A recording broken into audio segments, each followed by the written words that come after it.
man.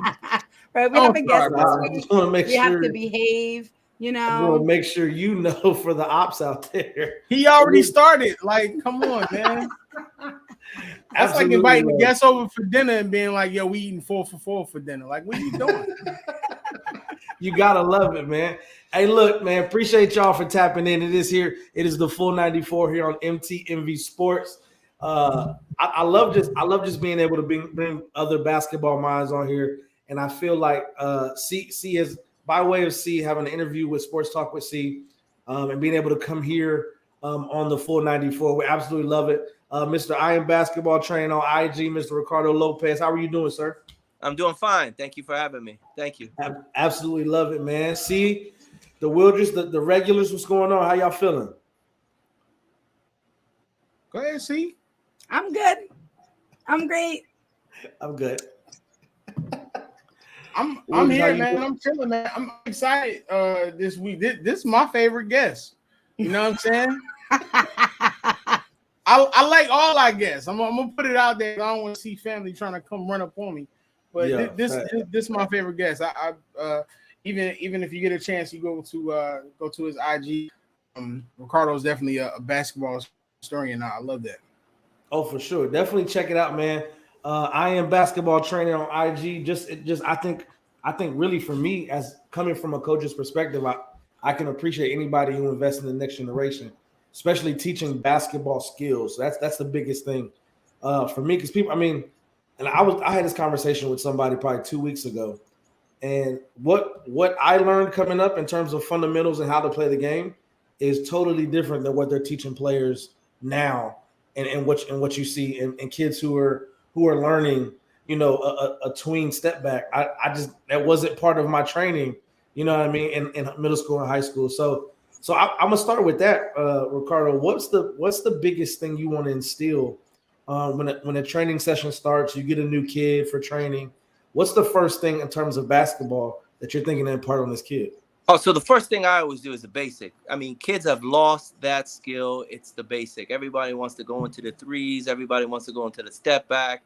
For sure. You know, and what I teach is, as soon as we come in, Did we lose everybody? The majority that I know, everybody wants to do like a step back before they even start doing a layup. It's crazy. And everybody. So what I try to do instill is that form shooting. That's the first thing we do, form shooting. And we'll spend the 30 minutes just form shooting. We'll spend the basics, 30 minutes of training, and then the rest is basically pick up ball, because kids have forgotten to play pickup. I don't know what it is. You go to parks and it's empty. Yeah, and that's what we do. I mean, that's what I do. I teach pickup. I teach pick and roll, pick and pop. The easy things that these kids. Right away they want to learn. Their coach, can you teach me how to do a step back? I mean, like you don't even know the fundamentals of the game yet. Go make a layup, please. Yeah. So what I always tell them is the first thing I said: if I teach you how to play, then you'll learn how to win. And that's the obvious, because kids think winning is the first thing, and it's not winning, because you could win horribly and look horrible out there and not know when to win, how to win. So that's the first thing it's real basic. It's cut, pass, form shooting, between the legs, but that's basically what it is. And I think that's one of the biggest things when you look at basketball today. I mean, some people would say Steph has made the game interesting. Some people would say Steph ruined the game. It's one of those things where I've never been on either side. I enjoy playing good. I enjoy watching good basketball. In terms of if you're looking at, you got to learn the fundamentals, learn the pass. I literally just came from coaching the game. 12-year-olds that trying to get, and these are the kids that didn't make the middle school team. Yeah, so exactly. I'm just trying to impart in them. Hey, look, we need to learn the fundamentals, right? I have two ball handlers. I have two big men who are just big, not really, you know what I mean? So, and teaching that and getting them to slow down, is there a tactic that you use or something that you teach that gets maybe the mind of a 12, 13, 14-year-old to just slow the game down? Like, what does that look like in terms of trying to just relax? So for me, I basically what I do is, like, when I try to tell them to slow it down, I try to still encourage them, because sometimes what happens is right away the attitude comes For sure. And second of all, then get discouraged. And then third, it's like they don't want to play anymore. So, I got to, I got to continue to say, you'll get there. You'll get there. Don't give up. Or when you're slowing down the game, you need help. Because, this one-on-one thing that's been going on for like the last couple of years, it's bad. Oh, And, for sure. they think, scoring, or they think, hey, I got to make the bucket. Or so what I tell them, I said, slow the game down to your pace. Go as fast as you can go, but your pace, not as fast as the next person. Yeah. And this, I always say that I have this thing is this generation is different. Like, I don't know. I think the Instagram and a lot of things have destroyed how it's played nowadays. Yeah. So my tactic is basically The highlights, yes. Yes. And so I just tell them slow the game down slowly, to your pace, relax, it's just a game, take it easy. You'll learn. And, we go through it in practice because we have, a rec, you have practice, and we'll go through that. But it's the mindset is different. It's like they get discouraged really, really quick. Oh, for sure. I had a big kid tonight. The game's probably 5 seconds left on the clock. We're down 1. Big guy gets the rebound. Been yelling at him the whole game. Get the rebound, put it back up. You're looking to pass. You're the biggest guy on the court. Just put it up. I said, if you're honest with me, are you afraid of free throws? And he was like, yeah. And I was like, well, now I know what to work with. But, correct. So he gets fouled. 5 seconds left. He has to shoot 2 free throws. He misses both of them. Comes off. They get the rebound. Game over. When I tell you, I think he wanted to chuck all 10 chairs we had over there. I'm like, this dude is 12 years old, almost 6 feet. And I'm like, look, at the end of the day, take that, use it for the next game, and go get better. Yeah. I'd be mad. I get that. I appreciate that you appreciate the game, right? But use that tonight. Wake up tomorrow and get better. Is there what do you believe that's missing in the mindset of this generation's basketball? I mean, we see it in the NBA, right? You see the travels. You see the step back threes, the twins. It's cute, it's pretty, and the one-on-one is taking over, just like you said. So, in terms of teaching a team ball, and maybe let's say you have a good ball handler, right? That's what he knows how to do, but he can't finish. What's the first thing you're teaching? Like, okay, you got all the skills. Now we just got to refine it and get your mind right. So the drills that I run is usually one-handed layup. So you hold the tennis ball on one hand and just concentrate on the left or concentrate on the right. So we slow it down on practice, just so you could be familiar with that. So we'll go through, like, you'll dribble with one hand. Let's say if you're lefty with your right hand, you hold the tennis ball in your left hand, and you just kind of get comfortable just going up, going sideways, and just being uncomfortable. Yeah. I tell you what was destroying this game is the parents. They're too involved. Ooh. They're just too involved. They're How just do you too deal involved, with your and parents? they're yelling and they're going back and forth, and I'm giving them direction. They're looking at getting direction from them, and then they're trying to figure out the game too. So a lot of times when they miss a layup, it's not because they can't finish. It's they're thinking about what move to do. Instead it's just the basic move, go up strong, and thing. So how do you deal with parents? Because I be at a lot of games, and that's one thing I see, parents coaching on the sideline or family members coaching on the sidelines, and they're just, you can tell their mind is all over the place on the court. So how do you deal with the kid that has parents in one ear, you as the coach, their self in their own mind? Like, how do you get to that kid to get them to only listen to you? I call timeout, and I'll say, if you want to listen to your parents, you can go sit next to them. That's exactly what I tell them. I know that's call right. timeout, and I'll say, if you look at your mom or your dad one more time, you can go sit with them and drink your Gatorade with them, because I tell them your mother and father are great, individuals, but they're actually, what do I say? Their interest is for the best of your interest individually. My interest is for the team. There's a difference. I like that. And I'll say to them, I'm very old school. So I'll call timeout and be like, look at your mom one more time. You look at your dad one more time. You are gonna go on the bench, or you're gonna go with them, because I'm not gonna deal with this. And they'll stop looking. And I'll tell parents. I just had a rec game, and this one parent was like, "Don't dribble." So I called timeout, and I put everybody in the middle of the team. I said, "Don't you dare look at that crowd. Yeah. I said, don't you dare, because none of them they're in the crowd for a reason. I'm Yeah. your coach, and you need to figure out this game by yourself. You make Yeah. mistakes, I don't care. You shoot the ball and it's an air ball, I don't care. But all I want is effort and attitude. That's all I care. And that's it. And parents, it was like quiet. They wouldn't say anything. I love it. It's just these parents really got, these parents are living through their kids instead of living for their kids. Correct. And it's bad. Yeah. It's bad. So I'm old school. Everybody knows me. So when I've thrown kids out in front of their parents, go home, right in front of them. I say, I know that's right. I said, you can take that attitude home, go home. Your effort, go home. Go home. And I'm old school. I'm from, I'm from the park, right? You didn't get picked up unless you play defense. You didn't get picked up if you didn't work hard. I like and you can go to every park and not get picked up. And you had to learn. Facts. Wow. I don't think kids know how to deal with that nowadays. Right? Like I'm 33, but even when I was playing, like when I went to courts, if I wasn't playing D or showing up or being able to do something, I wouldn't get picked up. Like it wasn't this everybody has to play. Matter of fact, I'll tell you tonight the disadvantages from playing with players who didn't make the middle school team, and you're playing in a league that has different rules, right?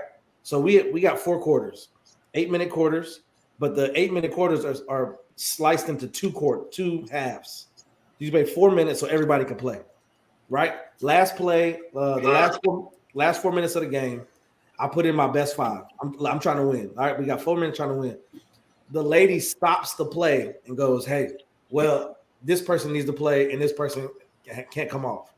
And I'm like, this isn't basketball. Like these kids, like I get it and I understand what you're trying to do, but if I'm not teaching them to get better when they're not here, then if everybody has to play, there's no incentive to get better.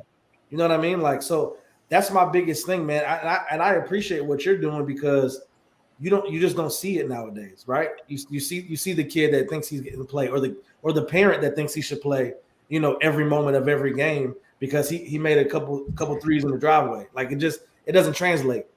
You know what I mean? So in terms of what you're seeing, and we talked about this before show and pre-show, in terms of what you see in the NBA now compared to the 80s and 90s, what's the biggest difference you're looking at when you're looking at that era to this era? Mental toughness. That's number one. Mental toughness. They played with injuries. They played as a team. Everybody knew their roles. It's a whole different game. Point guards were point guards, and I'm not saying that the evolution of guards are getting taller and that, but it's just more of a, I don't know, it's more celebrate. For every basket, they got to do one of these or this antics instead of just playing. Just I mean, I don't even watch NBA anymore. It's like trash. It's like like you get like walking and it's just too like. Can we just play basketball and that's it? But, too flashy.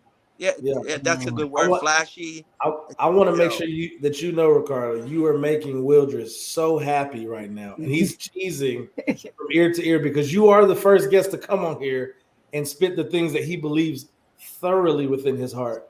So we appreciate. I grew up watching the 80s and 90s basketball. Like I'm from Philly, so point guard was a big thing. I appreciate, and I want to ask about what your thoughts are on positionless basketball, because I was having a conversation with somebody today and I was like, I understand positionless basketball provides better skills for everybody, but at the end of the day, it feels like point guards have now lost their skills to be point guards and centers have lost their skills to be centers because of it. So what do you think about that, and what do you think about the evolution that is coming? Because I know you just said you don't even really like the NBA like that anymore. No, I don't watch it as much anymore. I watch college basketball, but things have changed, right? You get 6'9" guys who can bring it up, and you get some really good players that love to share the ball and love to.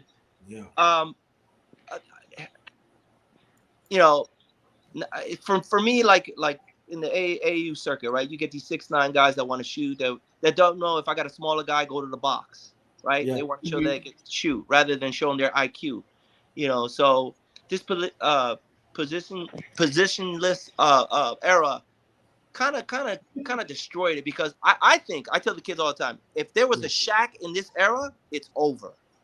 It is over. There's not going to be one guy in the NBA that can stop a guy like that. It is over. I don't care how big you're getting destroyed down low.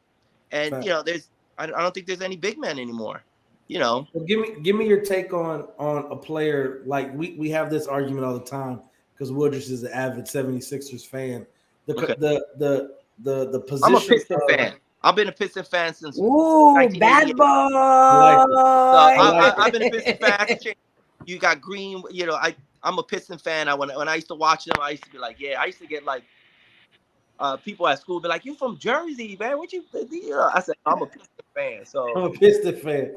I love it. So what do you see when you look at players like a Jokic compared to an Embiid? What is it? Is it I like it? Is it overseas European player? That's they play different, but they're bringing it to the NBA. When you're talking about a Jokic, a Giannis, a Luka, what does that look like when you're talking about comparing those type of players? For me, I've always said European players have brought the game up because the way they play, right? Yeah. You know, back then, what was the guy named from the Lakers that he called him soft? What's his name? The center back in the days. Anthony, the European guy. What's his that he played with Shaq and them.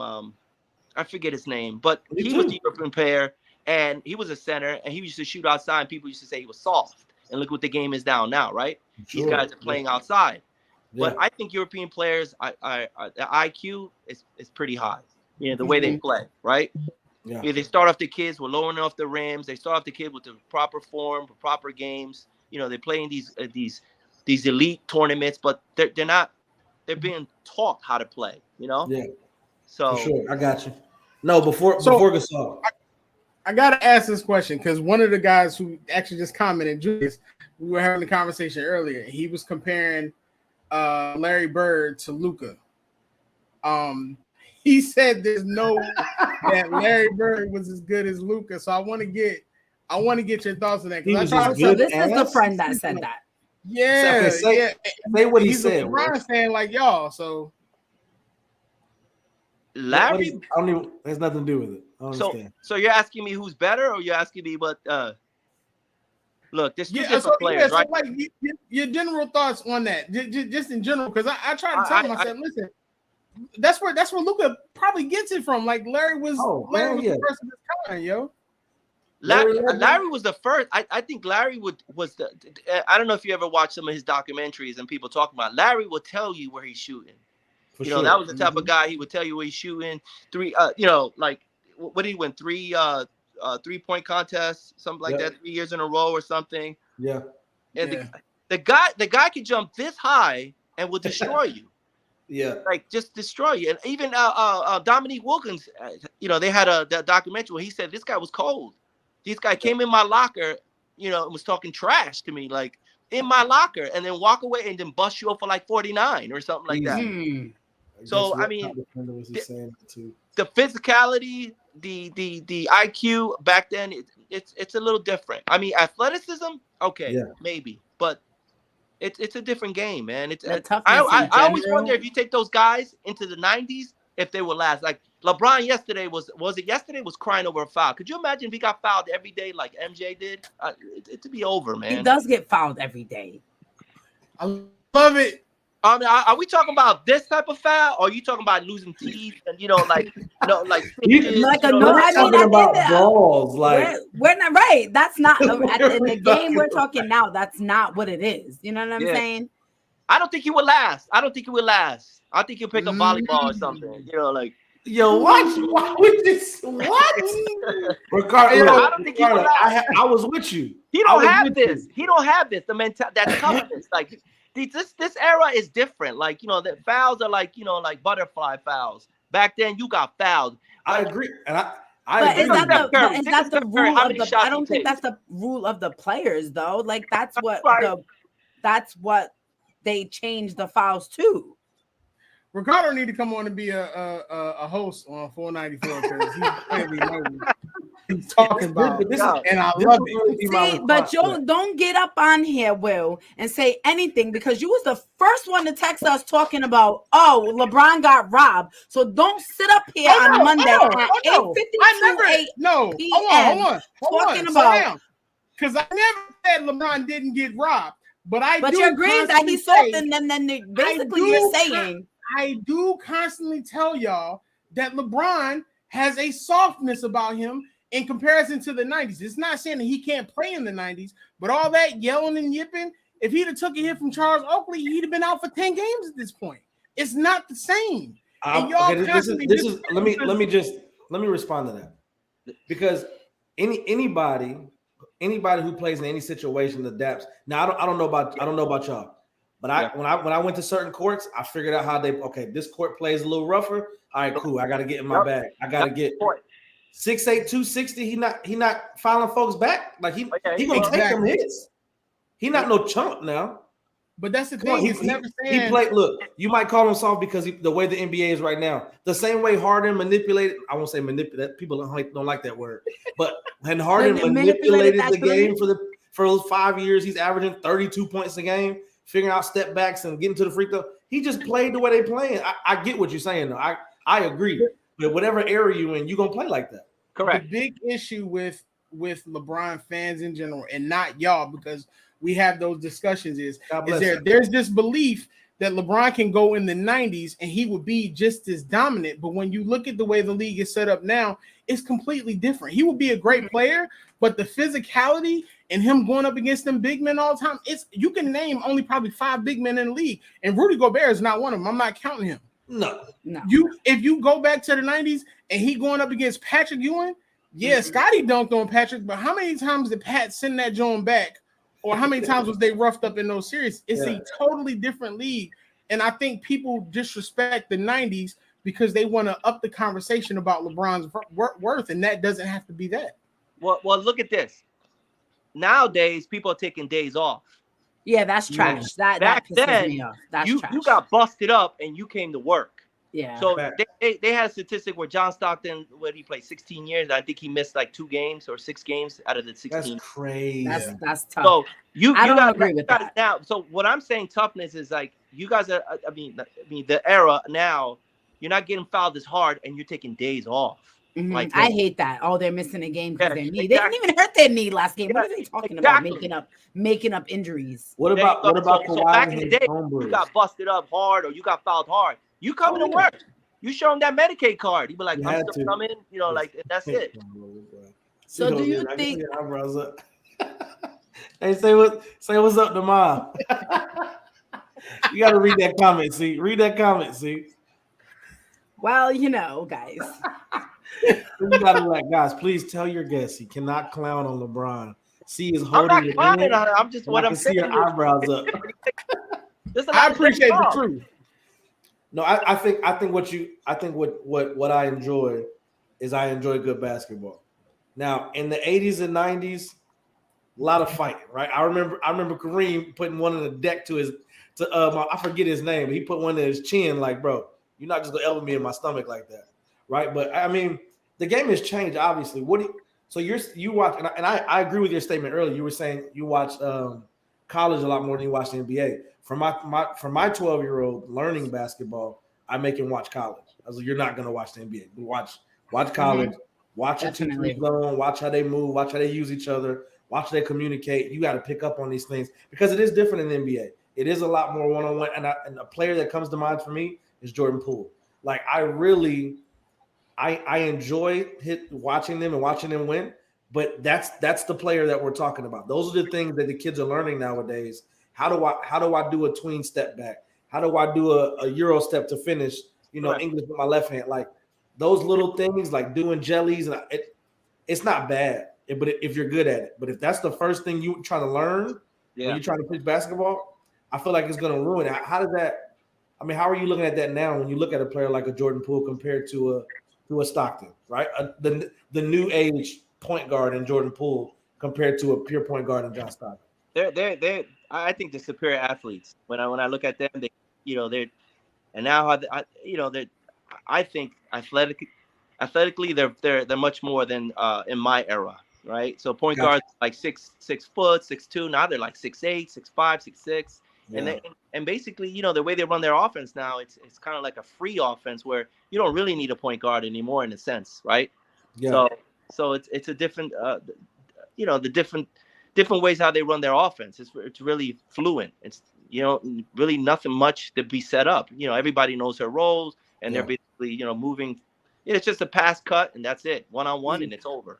You know, back in that, you know, I haven't seen the NBA for a while, and when I used to watch NBA, just recently I've given it up. You know, there was no set plays. It was just let's go, and that was it. I give you that. Watch college ball, it's a whole different story, man. You get these big time players who come out of AAU, they go to college and they are like, what's going on here? Yeah, it's tough for them. So they learn offensive scheme, offensive sets. They got to understand. They didn't learn it.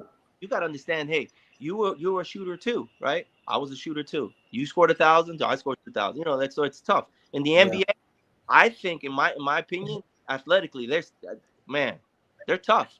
They're tough. I'm not taking anything away from them. They're tough. So you say you watch a lot of college basketball. Who would you say is one of like the coaches or players that you like really enjoy watching? So I'm old school. So I'm getting clowned again. He said, "Hey, Julius, I still been for a while, but yeah, he's discussing it." LOL. Okay, he's got a point there. He's got a point there. Julius don't know basketball before 2003, so take with that what you will. That's a lot of people who argue these days, man. But yeah. But go ahead, Ricardo. My apologies. I mean, I like, you know, like games like Michigan. I like a game. You know, I'm old. Like I watch a lot of jerseys, like Princeton. I'm from, you know, like I watch Princeton basketball, stuff like that. You know, those are the teams that I continue to watch. You know, Wisconsin. You know, you teams like that. You could see the cut, pass, go. You know. Oh, for sure. I think people who forgo college, right? Like. Talk about the players, especially in the early 2000s. Talking about a Kobe who was just a different breed. Yeah. Tracy, Dwight, and Kevin Garnett came out of high school as well. Like these players who didn't get the benefit of college and had to learn in the NBA. Like, and those 3 out of those 4, to me, they passed the bill. Like I got to the NBA, I got better, and I still dominated. Dwight to me was also, he definitely dominated the first years he was coming in, taking Orlando, beating LeBron in 09. Like those things to me are like, okay, cool, you did it. But then when you come out and you're trying to learn to continue to get better, like you talk about that dog and that mindset, Dwight should have been dominating the league for longer than he did. Now, multiple defensive player of the years, I definitely appreciate that. But you get to the finals and you take that Orlando team, when you're talking about a Jameer Nelson, a Hedo Turkoglu, like, I didn't expect them to beat LeBron. I didn't expect them to get to the finals, but when you're dominant and you have an offensive scheme like that, and I think, and even for players who didn't go to college, still were able to learn that. A lot of people who are looking at now, even in the G League, you're getting, top 20, top 25 players are getting the opportunity to go make $500,000.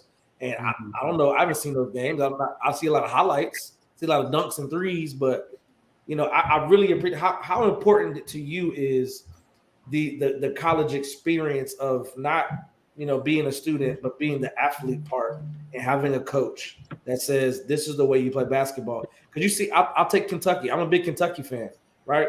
I think we got 4 players in the top 15 this year. I don't know those guys. High school, like AAU, whatever they play, like Coach K is going to get them right, but I don't know what to expect to see them. Do I expect them in the Final Four first year? I don't know. But what is that? How important to you is the college experience as an athlete? I think as an athlete for myself, it's a different era. But now I have a daughter that plays in Springfield, nice. And she's learning a lot. She's and the best thing I heard from her, we talk every night, and she says, Dad, I'm putting in my time, I'm putting everything. And I was surprised when she said this. I got to wait my turn. And I was like, whoa. And she puts in a lot of time in. She gets zero time. She got the 0 time, and she's there, when she texts me at midnight and she goes, I just got out of the gym. And I say, we'll talk. And I'll be like, I'm sorry to hear that, and she goes to me and she said the other night, I was like, so how do you feel? And she was like, I have missed, mixed messages, but Dad, I got to wait my turn. And I was like, whoa. Yeah. I was like, okay. That's a mindset. When you come in and play basketball, you think you right away, you ready want to play, and you may have some skill set, but you basically may not be physical. Maybe you're behind in the IQ in certain areas. Maybe you're not ready, mentally. So those are things that these kids have got to learn. I think they got to learn to enjoy the moment, enjoy sure. going to college, For take sure. the atmosphere, learn to be a kid again, Yeah. just because that, being a kid only comes once, Yeah, for sure. and For sure. take in what the coaches say, and just enjoy being a college player. I think I just posted something up. There's a kid from Kansas that he's on his 4th year. He got no time, and now he's averaging 21 points, and he waited his turn. 4 years he waited in Kansas. Wow. That's So wild. you don't hear that could that. break Like, you somebody. don't hear kids staying for 4 years. They transfer. They're in the portal. Oh yeah, that could break somebody quick. Mm-hmm. Yeah. So, sure. it's on my IG. I forget the kid's name, but he's basically waited 4 years, and basically now he's getting a lot of time. He's averaging like 21 points a game now. Wow. Tough. That's tough. And because, like you said, people are quitting that. I mean, in 3 years, you're either transferring, you're quitting. Man, this ain't for me. It ain't working out. Like, I mean, what's that show you like? See, it's Last Chance U. Yeah. Like, those kids are coming out and giving their all. Like, they're trying to figure it out. And some kids don't make it because they're not mentally tough. I mean, it makes sense. I mean, you think about the average player now. I could think of Zion as an example, right? He had over 1 million followers on Instagram.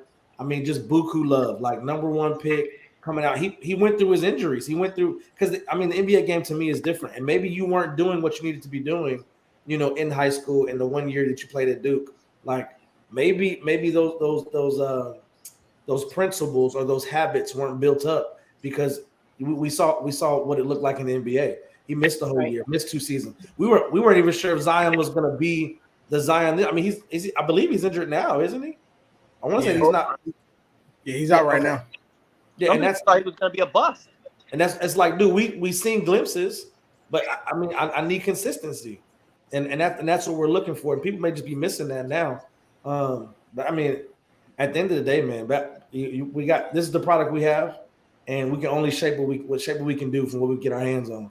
And that's why I appreciate what you're doing, because you're making sure that the intent of basketball doesn't get lost on any kid who just comes your way. For some of the kids, I tell them it's a vehicle. I tell them all the time that the real game is life. I always tell them the real game is life. I said, what you avoid in these sports and what you avoid, like things you're not doing in the games, you're gonna try to avoid it in life. And I said, just go out there and just be tough and understand that. But transferring all the time, that's gonna be a habit in life. I'm telling you now. It's gonna be like, oh, I don't like this job, I'm out. Oh, I don't like this, I'm out. Or my boss doesn't appreciate me, I'm out. And you got to understand that the real game is life. Basketball is just I think it's a vehicle for a lot of these kids. What is it? 1% or less than 1% make it to the NBA? Or man. I mean, hundreds of thousands of kids that play. Go ahead. So with all that being said, what would you think is the biggest part of the college recruiting process kids today miss, or that you feel as though they need to know the most when they go through it? Because most are going through this whole thing about being, the top ranked player in high school. And I saw your post about people focusing too much on that. And now, with NIL, what is the most important thing you feel like should know about that process? Should they pay attention to? First of all, it's grades. That's the first thing I think. It's grades. That people don't understand that.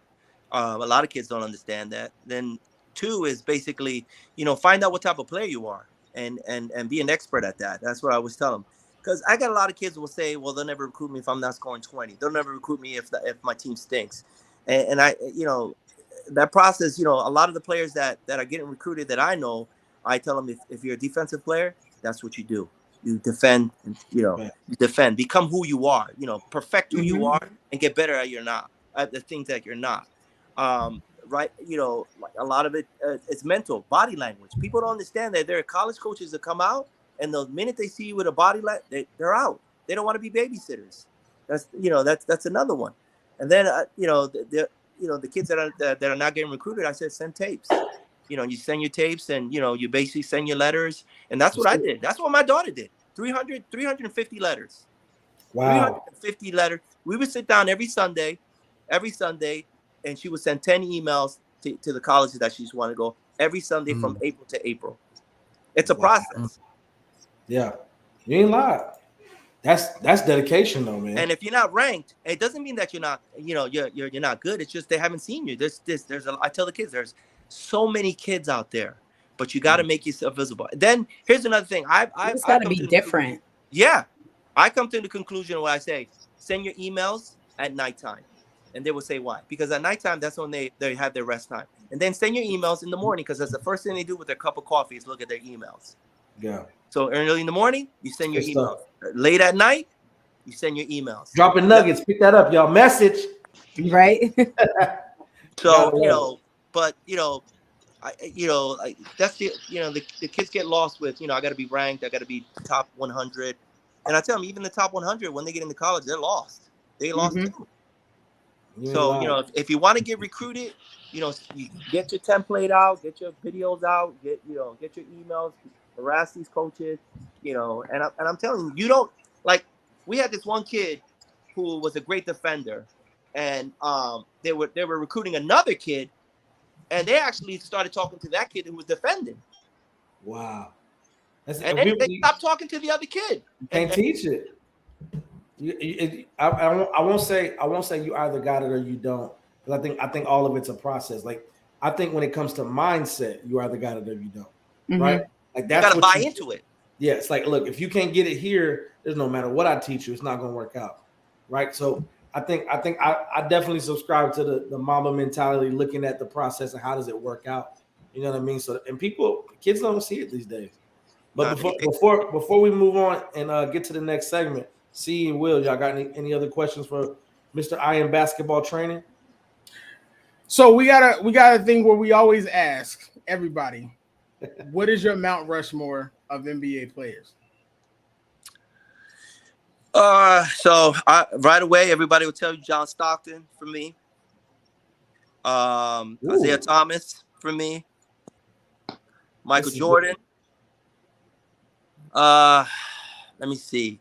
Olajuwon. Right? And let me see. I got two more players, right? I got two more players. 4. That was 4, wasn't it? Yeah. So I gave you 3, right? Rushmore 5. So I don't. Okay. We had some good great players in my era. Kareem for sure. Kareem got to be there. And then it's got to be Kobe. I like it.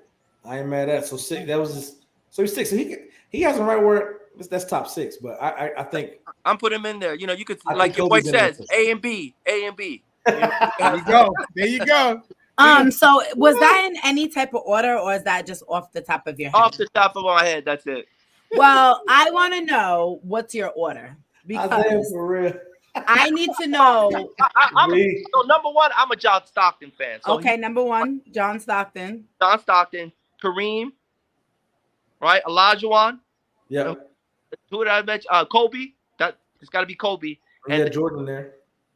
Who did I mention? Isaiah Thomas. Those are. Yeah. Now I'm gonna get clowned on, but those are the guys I looked up to. Hey, I'm not. No, mad so at MJ's not up there. Oh, he just named Michael Jordan. I said that. He said Stockton, Kareem, Olajuwon, and Kobe and Isaiah Thomas. He did not say Michael Jordan. But I'm asking for an order. Big fan of OJ. I just wasn't a big fan. I just in that era, Detroit Pistons and the whole thing. So that was it. And then he did cry a lot too. No, I'm just saying it because I got rashed on because I have Michael at 4. That's all. I got rashed on because I have Michael at 4. Well, I already knew it was a bias when he said he was a fan. Who you got number 1? Who you got at number 1? You know who you got number 1? Bron! No, I don't have Bron at number 1. Who you got, LaBaby? I have. Chill out. I look. I absolutely love Kareem at number 1. You got Julius Love out here. He been trying to get on you the whole thing. He love you now. Julius Love don't mean nothing. Like I said, 2003 and beyond, and he still don't know. He still don't know. He gave love to who? Who he love to? Does Julius hoop? Julius is a great basketball player, but Julius can't tell you nothing about basketball sports outside of LeBron, which is so weird to me. Because me and Julius went to college together. You'll catch Julius in every pair of Michael Jordan basketballs ever. We'll try to get you on the show, man. He said put him on the show. He said put him on the show. Put me on the show. That's what he said. Look. But I wear J's. That has nothing to do with it. Oh, me and you talk about that all the time too. I wear J's every single day. But let Julius tell it. Michael Jordan is overrated. I mean, who said the Michael Jordan is overrated? That's Julius. No, that's not true. But you know anything about Jalen Duren? I'm not getting a question to get asked about that. You know who that is? Jalen Duren? No. You gotta explain it to him, man. So we know. Look, so we're gonna move on, Ricardo. I definitely appreciate you being able to tap in, man, with us and be able to answer those questions and just thoroughly appreciate what you got going on, man, and teaching people the correct way to play basketball and making sure that they're not only leaving with basketball skills but life skills. Absolutely awesome right now. Yeah, I hope I wasn't clown too much today. No, we love it. It's usually me. Well, he said he don't. That's why. So he said he don't watch a lot of NBA. That's probably why. Yeah, we're talking about the Pistons center. That's why. So I don't know sneaker, but I know basketball. I see you, V. I know that's right, sis. I know that's right. So look, let's pop into it, man. We definitely the hottest news we got going on today. CP3, Miss Candace Parker, intends to sign with the Las Vegas Aces. Now, making sure we understand. Not intend. Huh? Signed. Yes, not intends to sign. It's okay, over there. Signed. My apologies. Has signed with the Las Vegas Aces, and we're looking at this team just coming off of a championship, pairing Candace with Asia Wilson. See, I'm gonna start with you. What's that look like? Because I'm a little. I don't want to get LeBron in Miami. We're not winning 2, not winning 3. But it feels that way. Chelsea Gray, Kelsey Plum, Asia Wilson, Candace Parker, Jackie Young, Rakana Williams. Talk to them. They just added Alicia Clark. Talk to them. They have the coach Becky Hammond. They're gonna repeat. That's all we got. They're just gonna repeat. So look now, what I noticed. Because do you start Candace or do you have her coming off the bench?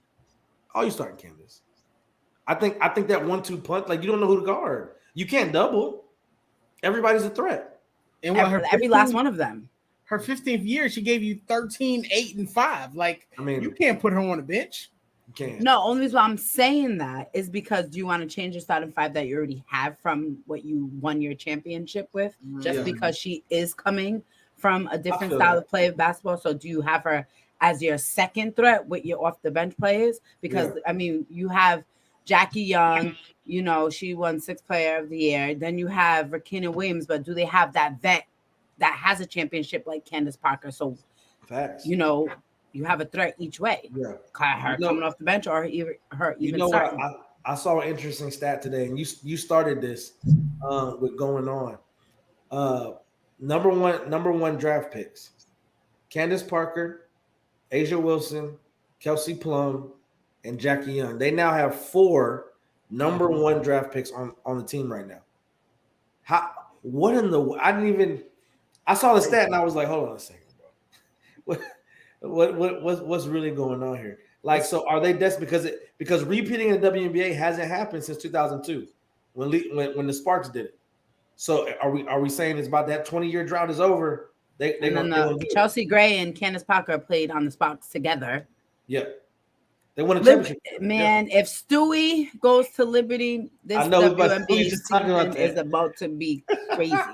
So do my Liberty get a chance? They do. They have a chance. Oh, they have a solid chance. If Stewie goes there, this is going to be a great season. Your favorite player, Kevin Durant, is recruiting her right now. He said, where's Stewie? Say your favorite player? Your favorite player. No, that's your favorite player. That's not my favorite. My favorite player just cooked the MVP of the league, but we ESPN and I'm not gonna mention that. You know what I'm saying? 47-18. Check the stats. But this Aces team is literally a WNBA Monstars team. Like it's so incredible. You think this is the juggernaut team of the WNBA? I do. Okay. Because the thing is that if Candace even comes in and only gives you 60% of what she normally gives you, still head and shoulders like above the rest because you can't double Asia anymore. You're literally spreading the floor. That pick and roll possibility is gonna be crazy because where you got to pick your poison.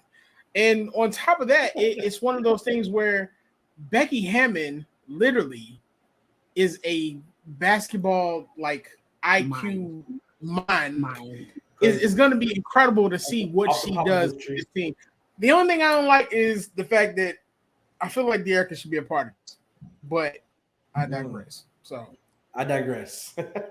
I said the same thing. I just especially on the defensive end with De'Erica. I mean, the trade really didn't do much, but but we'll see. Why your boy shouting out folks there? Yo, that's my dog, yo. But Julius be out of pocket. Julius was smoking. So we have with this squad, right? We have the squad. Becky is the basketball IQ is ridiculous. Facts. Does she really need to coach? Yeah, she does. No, I know that, but I'm just saying, what do you do with all these people? Yeah, you have Candace who analyzes basketball for her job. Yeah, facts. Technically, you got Chelsea, who's an on-court coach, so all Becky got to do is just sit back, be fine, call timeouts when they need to. And to get their mind right. Keep it around the edges. I like That's it. I like it, man. Look, I think there's a definite chance to repeat, and adding somebody like CP, it might be a little bit unfair. That was crazy. At the end of the day, you got to play. You got to play the game. Injuries are played. You got to be healthy. You got to be able to go the distance. A lot of things play into repeating. So I would love to see it as an Aces fan, but we're gonna see how it plays out. I just feel like this is gonna make more teams want to play basketball. Oh, for sure. Because of I wouldn't mind them signing Taya, man. Who? Really? I wouldn't mind them signing Taya. Cooper? Let's say Cooper. Her fine self. It would literally just be. For now. It just be a team. First and foremost, Miss Taya Cooper, she definitely needs to be playing basketball again, and we already know I love her from Baylor. Anyway, gotta love it, man. Now look, in other news, aside from CP dominating the news cycle by saying she's going to the Aces, recently coming off a loss to the Boston Celtics. We watched this game. We all watched it. We saw it firsthand. We're gonna watch it together just so we all can see it. No, I have to relive this. Yeah, you had to relive it. But also, we're gonna talk about the refs and what we're looking at. So there'll be another video of what these calls look like as well. So let's make sure we get in here. We're gonna take a look at this real quick. Give me a quick second. We'll pull this thing out real quick. My heart was wrenching at that moment of the game, wrenching. I feel it. I'm not even mad. We're gonna watch it together. I ain't gonna lie. I couldn't get to my phone fast enough to text y'all. I was down. James comes up top, gets it. James on the drive, gets in the paint, layup, missed it. And the game is over. Lakers furious. They thought he was fouled. Excuse me. And it's now overtime. But I just feel as though everyone's like, LeBron he's trying that bad, so he's trying that bad. But you have to think of the last 5 regulation games that the is over. Lakers We go to the had. 5-minute OT. Man, let's see. He's gotten fouled. How many times that they have not called? Here Russ. go. Damn. Wow. Clear foul on Tatum. And there's where you talked about the challenge. And the ref is right there. After a successful challenge. Right, but they wouldn't be able to challenge that anyway because it's a non-call. But again, this is exactly why they had said something in that game that I want to ask you guys. When you win a challenge, you feel like you get your challenge back? Yeah, I mean, you should get one right now a game. You get one. Yeah. So if you win, I feel was it Stan Van Gundy that said you should get it back? You should keep it. That's what he was saying. No, because you shouldn't be able to challenge everything. I think you should get two. I think one is. There's so many missed calls. I think refs just need to check their stuff more. I ain't have. I give you that. And speaking of refs, Pat Bev went with the camera that was foul. That's all he said. Foul. Someone said he's goated now. That's the best tech ever. Best tech ever. And we're gonna check this out as well. These are some of the calls now. They're going to be from the past couple of years as we can watch and see how this thing. This is specifically going to be travels. How teams they're just swallowing a whistle. I don't know if it's for entertainment value. I don't know what it's for, but people are doing it and it's showing up and it's absolutely crazy. Really? So let's see how this thing play out, man. Just watch a couple. We're gonna talk to this thing. That big game 6 days ago. Get right. And that's a travel. Oh my goodness! Did he actually think he's going to get away with it? Look! Oh my goodness! 2, 3, 4, 5. Got anti-lock brakes on that system. He got anti-lock brakes. No. Battled hard there against Durant. And an extra step, got away with it. And Steve Nash. Let's see. This is gather 1, 2, 3, 4. Oh my goodness! It's only funny because they be knowing that they be getting away with it, bro. Knowing. Did you see that? Do you remember this one? I was looking up the other end. And then Westbrook looking like. Barnes gives up his dribble, stolen by Here we Brown. go. Up ahead for Steph Curry. never dribbled. And he traveled on his way to the rim. Sometimes you get it, sometimes you don't. Turns to see if Harrison 1, 2, 3. Dang. Yeah. Woo! Good Oh, he one, travels. playing Durant. Here is Durant. Foul the call. Watch it. Can't Watch the get replay. to walk. He walked. 2, 2, Oh, 3, goodness. 4. Wait a Ooh. minute. And the Jazz now open up a 5-11. Bro, I got one. Watch it. Out the American Credit Union 3-point shot. Oh, you know he travels. You know he travels. That's what people talking about. That's what I was talking about pre-show. I said it makes me mad because when he actually gets fouled, they don't call it. Then they want to make up a foul, let him walk up the court, let him just, you know, do an offensive foul. No, clearly he just, you know, they were in the area. So it's just like, what are you doing? That makes it so terrible because then when he whines like that all over the floor, everyone wants to make this big old thing about it because he's doing all that. But it's like, call the foul when he fouls, and you don't have to worry about making up a call. Just like the last game in OT, they want to give Russell Westbrook this stupid old flagrant foul. Like, what? There's a bomb there. That's the hard foul. Did you know that? Sometimes they be letting run through people like he Didn't call it. Called the foul. Just call the foul. What? But how does it get better? Someone said that they should be fined. They said that they're human. We make No call. mistakes. 1, 2, 3, 4, 5. he had a ball in his hand. He's still moving. Look. Come on, man. This is Good old Melo. What? And then made the 3. Did you hear the commentator? He said somehow not a trouble. Oh, he picked his pocket.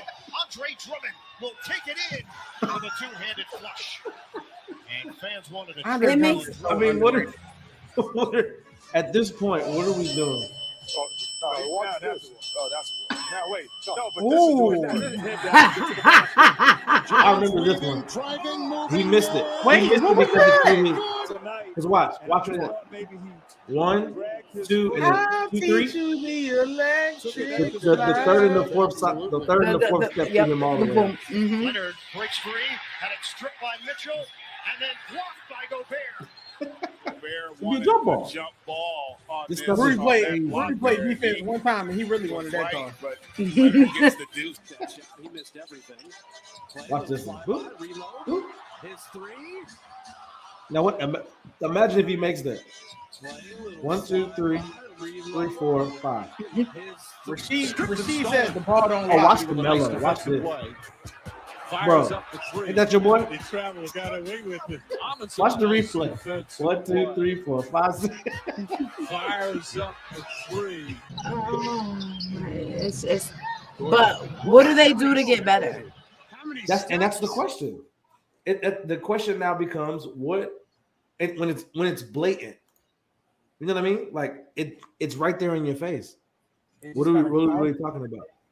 They just gotta call it. It ain't nothing. It ain't really nothing that you can Appreciate do. it, Bob. Right, you just have to call like travel, buddy, or whatever you want. Like something, blow that whistle. It gotta be different, man. It gotta be different out here. Something has to change. Blatant calls are missing, and it didn't help that the ref that was reffing that game is a diehard Celtics fan. That doesn't help you. Yo, his record coaching, his record refereeing the games is like 32-2 or something like that. Bro, like for the Celtics, not a good look, man. It's so for account. Yes, there's facts. Yes, they do. And this is the thing for me. The report after the game. I hate that stupid report. For what? For what? It's irrelevant. Yo, he was so mad about that report. Yo.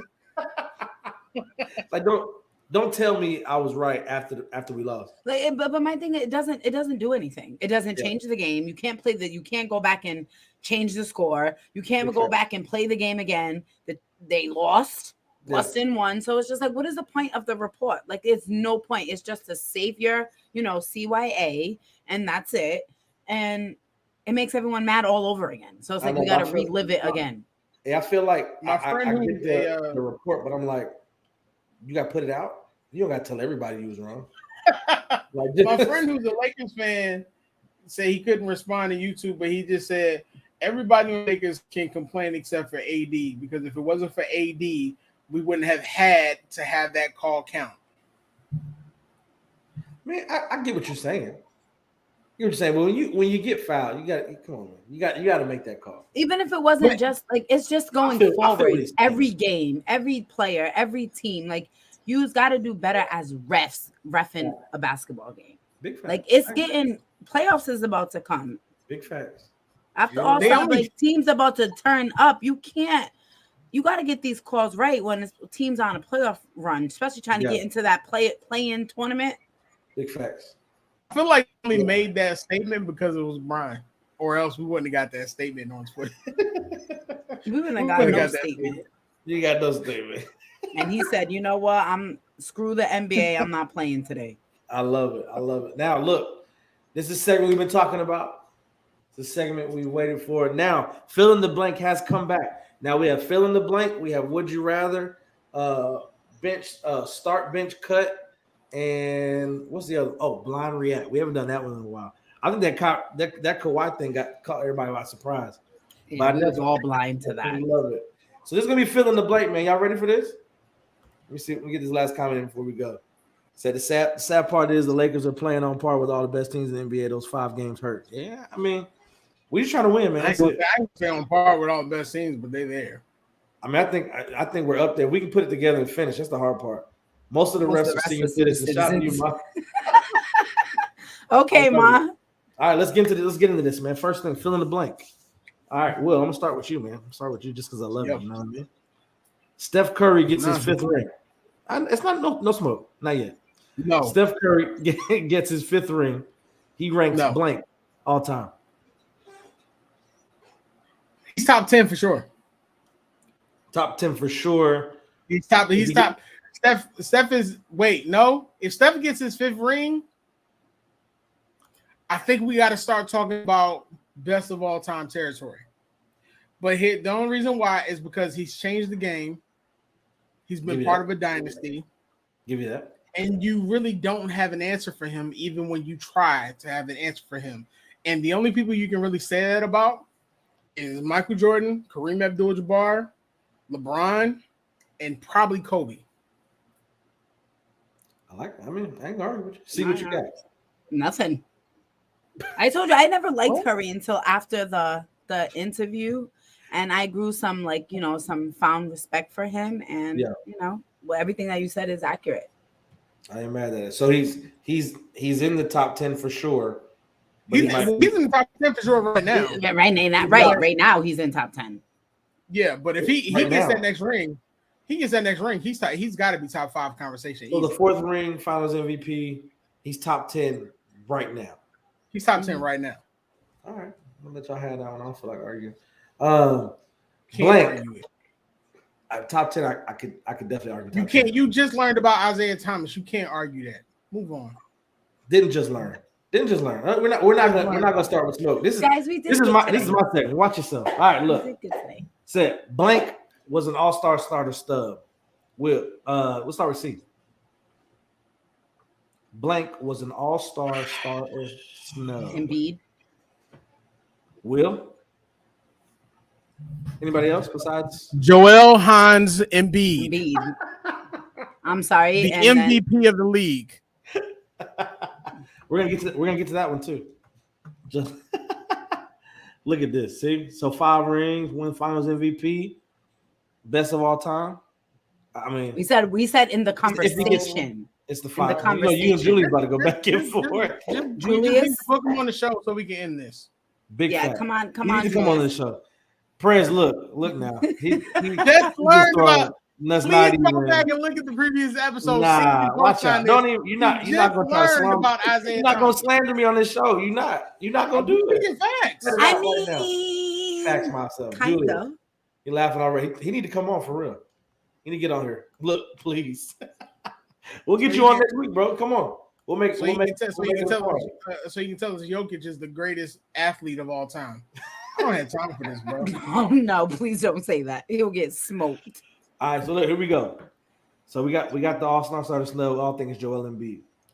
Will, I'm gonna start with you.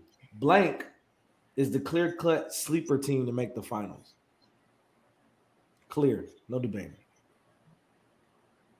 The Clippers. Nobody's talking about the Clippers. Nobody ever talks about the Clippers. The Clippers. No. Aren't they on a streak right now? But didn't they just lose yesterday? Yeah. You try to play. Well, why you trying to play me, bro? I love you, brother, but the like DM got to be opened up. He said Memphis. Hey, he said Memphis. You know what I mean? Can Memphis really be considered a sleeper though? They've been like top 2 in the West. You know, we're gonna get to that. I think I got some smoke here in a little bit. Julie, look, hey, Julie's doing in there. Kings. Who you got, C? To make the finals? Come on. Sleeper. Y'all that's watching, that's my friend. So I take the blame for this. I'm gonna go with the Kings. To make the finals? That's a will. Yeah, okay, but you gotta say, okay, we're talking about sleeper teams. Clippers is not a sleeper team. Miles already had them in the finals in the beginning of the season. Just because Miles got them there at the beginning of the season. This is our show. Yes, it does matter. Nobody's talking about the Clippers. We're not even thinking about come on, yo. The Kings. The Kings. Already? Who are the Kings beating? Wait. Who are the Kings beating in the 7-game series in the Western Conference Finals? Who? Tell me who. And I'm not talking about the NBA 2K team. Who? That's not a sleeper. Thank you, Julius. Anything can happen. The Kings are currently on melatonin, and they are not making the finals. Excuse me. You see how Embiid got snubbed? Anything can happen. Embiid being snubbed is too. Don't you ever compare Embiid being snubbed to the Kings making the finals. See, I almost said your government name. I'm not. Somebody with a player injured. It all comes down to a lot, man. See, I'm gonna start with you. Warriors and Grizzlies rivalry is blank. I'm gonna tell you how I feel about it. But go ahead. See, about to say something disrespectful. Honestly, I don't think there's a rival there. God bless you. God bless you. My word was the Warriors and Grizzlies rivalry is a joke. I'm straight on that. You gotta win. Right. You gotta win. We like seeing y'all play together.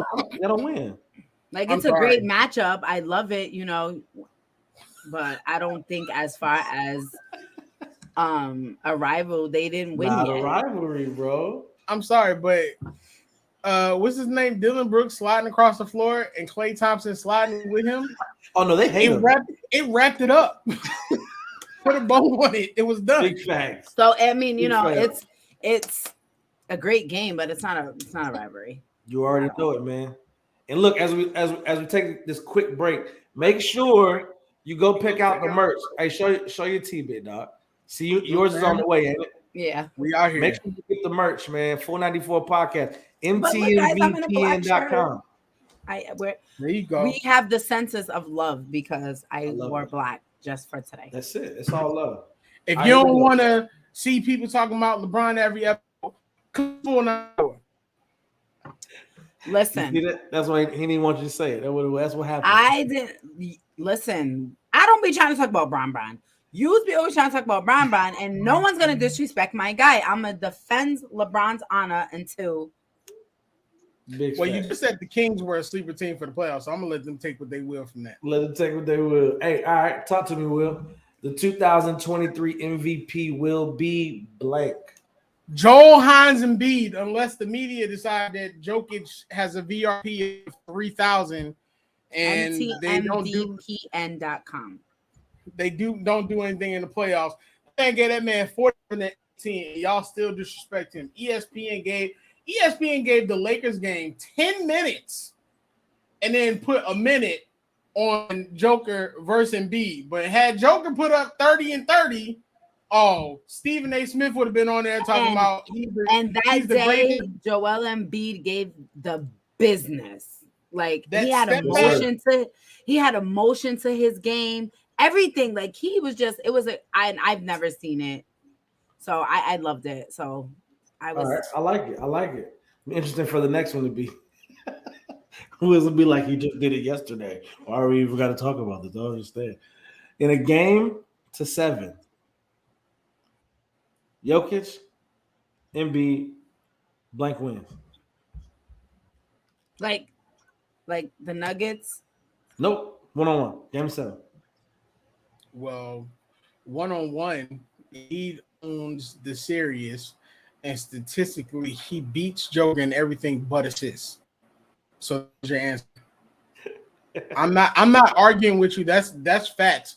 You can go look it up. They literally bought it up. The series right now is 5-2. I'm tired of it. Folks it's gonna go to 7. Joel Embiid is gonna win by 4. 7-3. Yeah. And I take nothing away from Joker. I think Joker's a great player, but I think people need to put some respect for a ball name. Start seeing Embiid, because he's wilding. I think the people argue with the stigma like he didn't, he got injured, he does this. I'm talking about right now. Right. But I ain't no Sixers fan. I ain't gonna big up nobody. I ain't gotta big up, but you gotta give respect where respect is due. He's killing the NBA right now, and to be a 3-level scorer that big and be able to handle the ball, I think is impressive. I mean, I wouldn't. We haven't seen back MVPs in a while. I think it's been 30, 80. Yeah, about saying the 80s. So I think if he stays in first or second, it's hard not to. But leading the NBA and doing what Embiid's doing, it has to be an argument. Has to be. Here's my thing, and yes, I'm biased because I'm a Sixers fan and Embiid's my favorite player. But let's be real. People talk about durability, right? But when it comes time to the playoffs, this man played with a broken eye, came back early, still gave him cats 23 and 15. He's played with Ben Simmons, who people are now really understanding what Ben did not bring to the team. I'm just being honest. Like people talk about, they didn't make it out, but they didn't make it out because it was Joel's fault. They didn't make it out because either Ben because he's a great regular season player when he was with the Sixers, but in the playoffs he did show up, or the moment became too big for the team. They didn't have the vet. I think PJ Tucker's pickup is not celebrated as much because if you saw what he did in the second half against Jokic, that's a big deal. Oh, for sure. Like definitely. That $33 million was well spent. So and Tyrese Maxey and James Harden are playing out of their minds right now. So I love it. Appreciate you tapping in, appreciate you tapping in, bro.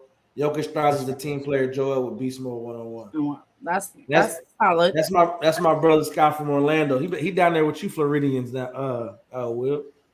Oh, we're enjoying that weather, man. Did you have any sleeps with the birds today? I feel good. So I took a nap so I could prepare for the show. I was dreaming that I could take a picture and be hugged up with somebody. But I ain't messing with you, man. I ain't doing it. Not tonight. All right, I got one. So if the Lakers trade for blank, they can compete for a championship. For who? Blank. Fill in the blank. Player, not me. Oh, I thought you said Blake. I was about to Who is Blake Griffin? If the Lakers trade for blank, they can compete for a championship. If the Lakers trade for Jesus, they can compete for a championship. Watch out, bro. I'm not doing this with you tonight. I'm not I'm gonna do say it. what I've been saying forever since I've been talking about trade. Say it. Bogdanovich, or however you say his name. You said it right. Yeah. Is that it though? No. I think if the Lakers can trade for Fred VanVleet, you and your boy. Look at that. Oh, look at you! You agree? Let's go. Remember, he said he didn't want to leave and get Russ out. Yo, Julius is not like Russell Westbrook. He hates Russell Westbrook. But yeah, look, I think Scott, I respected all your comments to that one, bro. I need you to chill out, bro. Calm down. Relax, I think VanVleet gets them into the play-in, and playing against those other guards in the West, I think he makes a big impact. Him back there with Pat Bev would be nice. Facts. I ain't mad at that. Have you seen the 4-team trade they're floating around? I think it's Russ, Chris Paul, D'Angelo Russell, and I can't remember the 4th team. But it was so Chris Paul to the Lakers, Russ to the Hornets. Terry Rozier was what it was to the Hornets. Terry to Phoenix. It's like four of them, but and D'Angelo Russell to D'Angelo Russell to Phoenix and Terry Rozier to wherever that 4th team was. None of those teams get better. No. Not with the way the picks are going. Not at all. Yeah. I think getting rid of D'Angelo, whoever you bring back, obviously, but definitely mid. He's been mid last 3 years. I mean, if we're honest. I like Chris Paul, but he can't play. He can't stay healthy. Y'all already got issues with AD. Yeah. Oh yeah. I mean, I'm not a fan of it. I'm a fan of it if he didn't have the injury history. Like if he was solid, I like the IQ with him and Bron figuring it out. But I mean, I don't know. He's been hurt way too much. I don't think he stay on the court. So you said Bogdanovich, had Fred as well. What are we looking for in terms of what that fix is? Because I mean, Bron can only do so much, and they're still not finishing games. So obviously, we're talking about support. You said the word right there. Oh, someone to finish. There you go. Y'all paying too much money for him to be. Y'all paying AD too much money for him to be injured and not living up to it. And I don't want to be hard on AD because I know like he's injured, and when he's healthy, soft. He's when AD is healthy, he's one of the top players in the league, but it's very rare that you have that anymore. Oh, Julius, I like that because that's my other guy. Zach LaVine is not making the Lakers better. No, not making it better, but he can still come here. Hi, Zach. To do what? To do what? To be mediocre? I don't think that's gonna happen. I don't think he's gonna be mediocre. I think anybody who can mediocre play downhill and finish mediocre. They eat next to LeBron.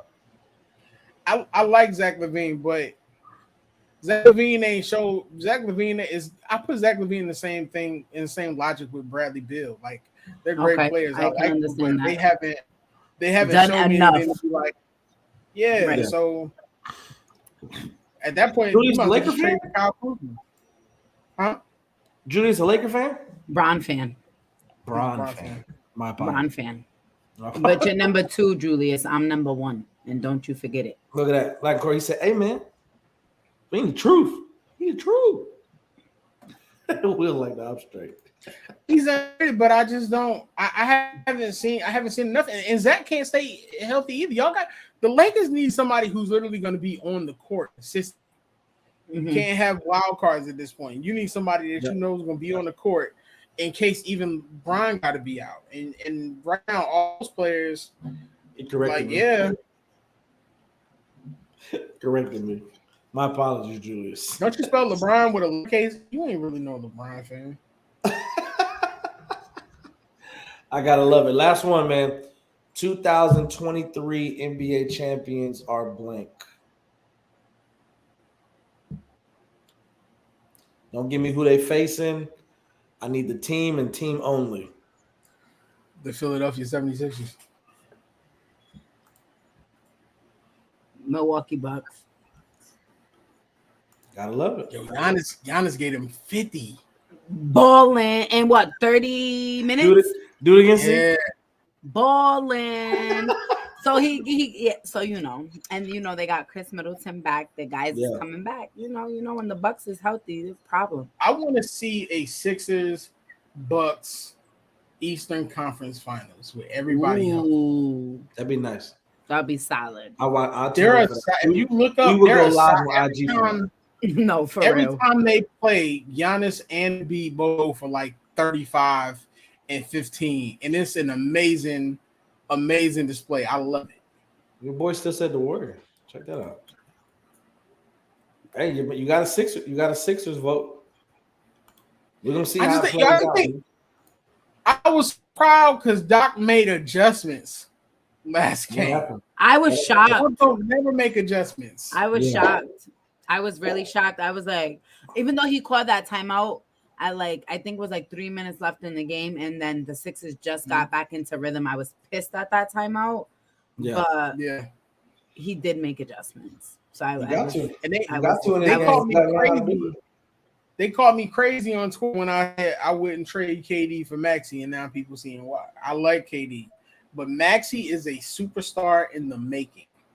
It's a mouthful. If he wasn't injured, Maxey would be a all-star. I like it. See, if nobody said come to Wisconsin, we gotta play. I gotta play for you to stay if that happens. Straight up. And then if nobody makes a real moves at deadline, the Warriors are gonna win off experience alone. I don't know. I mean, healthy, the Warriors are still. I can't argue with you. Yeah, I can't argue with you. You know what I mean? But definitely, man. Look, we appreciate y'all for tapping in. I think that might have been some of the greatest comments and just people engagement. Being engaged. Thank you guys. I appreciate the love tonight. Everyone who commented, tuned in. I love. We did something a little different. If you see a lot of the YouTube comments, I sent out probably. I'm probably gonna try to do more next week, but I probably sent out 15 to 16 people those links and post. I kind of just post them in like groups. Like I was in groups. I was like, I don't even care. If they only know what they're talking about, they'll probably just click it just to see what it is and go back off. You know what I mean? But definitely tapped in. Appreciate y'all tapping in with us, man. Here on the Full 94 on MTMV Sports. You know exactly what it is. Well, how they get in touch with you, bro? At Mr. Teddy Farrell on all platforms, man. Come on, at me. Check you out. Look at that. All platforms. I like when you make it simple, baby. See how they get in contact with you. Sports Talk with C on all platforms. Gotta love it, man. I am Miles Austin on all platforms. Definitely check it out. Full 94 podcast on all platforms. We are now shirt, man. Facebook. I mean, not Facebook. TikTok, Instagram, Twitter. For those who still like to type and do their things over there, you know what I mean. Absolutely love it. Y'all definitely go check out the merch for sure. MTMVPN.com. You know where it is, man. Support the movement. We out here. So y'all are amazing. Keep doing y'all thing, Julius. We appreciate that, man. Thank you, Julius, my fellow LeBron fan. Appreciate that. And make sure you watch the V Report. Yes, tune into the V Report because she definitely knows her football. And while we at it, shout out to Sports Talk with C. Make sure y'all catch that news episode and all the episodes out here making the moves. You know what I mean? They get that.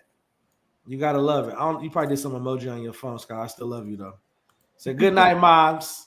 Good love night, y'all Mom. here. I'll see you in a little bit. Definitely tap into us, man. The Full 94, Full 94 podcast on all platforms. This is the Full 94 podcast here on MTMV Sports. Y'all be easy.